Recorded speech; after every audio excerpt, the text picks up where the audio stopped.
సుల్తానాబాద్ మండలం కాట్నపల్లి గ్రామానికి సంబంధించి మరి రైస్ మిల్లో పనిచేస్తూ ఉన్న ఇద్దరి దంపతుల పసిపిల్ల 6 సంవత్సరాల బాలికను అతి క్రూరంగా మరి చంపిన నిందితుడు బీహార్కు సంబంధించిన వ్యక్తి. ఈ సంఘటన జరిగిన వెంటనే పోలీసు అప్రమత్తమై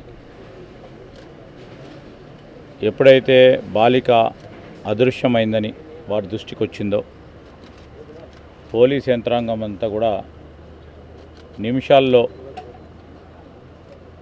సంఘటనా స్థలానికి వచ్చి ఆ దంపతులు పడుకున్న ప్రాంతానికి వచ్చి వెంటనే మరి తనిఖీలు చేయటం, ఇక్కడ ఉన్న వారిని అందరినీ కూడా సంప్రదించడం, గంట వ్యవధిలోనే మరి ఈ సంఘటన జరిగింది. ఆ గంట సమయంలో కూడా పోలీసులంతా కూడా అందరితో విచారిస్తూ మరి నిందితుని గాలింపు చర్యలు ప్లస్ ఆ బాలిక ఆచూకీ గురించి చూస్తూ ఉన్న తరుణంలో మరి నిందితుడు కూడా దొరకడం, ఆ చిన్నారి చనిపోవటం అనేది అత్యంత బాధాకరం. ఆ నిందితుడు చేసిన చర్య హీననీయమని మానవ ప్రపంచం క్షమించరాని నేరం చేసిండు.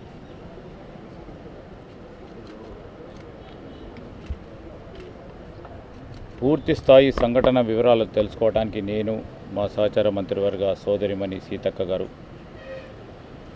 మరి స్థానిక శాసనసభ్యులు విజయరామరావు గారు, మా జిల్లా కాంగ్రెస్ అధ్యక్షుడు గోదావరి రామగుండం ఎమ్మెల్యే రాజ్ ఠాకూర్ గారు, మా ఎంపీ గారు కూడా ఈరోజు ఇక్కడికి వచ్చాం. మరి ఆ చిన్నారి తల్లిదండ్రులను కూడా కలుసుకోవటం జరుగుతుంది. సంఘటన వివరాలను కూడా పూర్తి స్థాయిలో వారి దగ్గర నుంచి కూడా తెలుసుకుంటాం. ఎక్కడ కూడా ఆలస్యం కాకుండా పోలీసులు ప్రయత్నం చేసినప్పటికీ ఆ కిరాతకుడు ఘోరమైన పని చేసి హత్య గావించడం అనేది మరి ప్రభుత్వం చాలా సీరియస్గా తీసుకుంటుంది. ముఖ్యమంత్రి రేవంత్ రెడ్డి గారు కూడా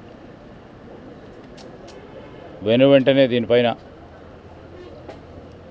చర్య తీసుకోవాలని, దాని తదుపరి కూడా ఫాస్ట్ ట్రాక్ కోర్టు ద్వారా శిక్ష పడే విధంగా ఉన్న ఆధారాలతో చట్టపరంగా ఆ నిందితుడిపై చర్యలు తీసుకునే కార్యక్రమం ప్రభుత్వం చేపడుతుందని స్పష్టంగా ముఖ్యమంత్రి గారు కూడా చెప్పడం జరిగింది. ఈ క్రమేణా ఎక్కడ ఏ విధంగా జరిగింది, సంఘటనకు సంబంధించిన పోలీసు యంత్రాంగం వెంటనే రావటం, బాలిక ఆచూకీ తీసుకునే ప్రయత్న మార్గం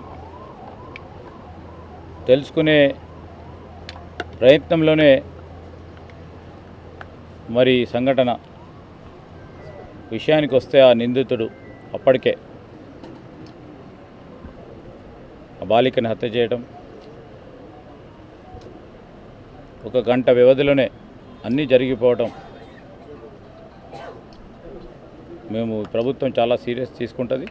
ఖచ్చితంగా నిందితుడిపై చట్టపరంగా చర్యలు తీసుకోవటం జరుగుతుంది.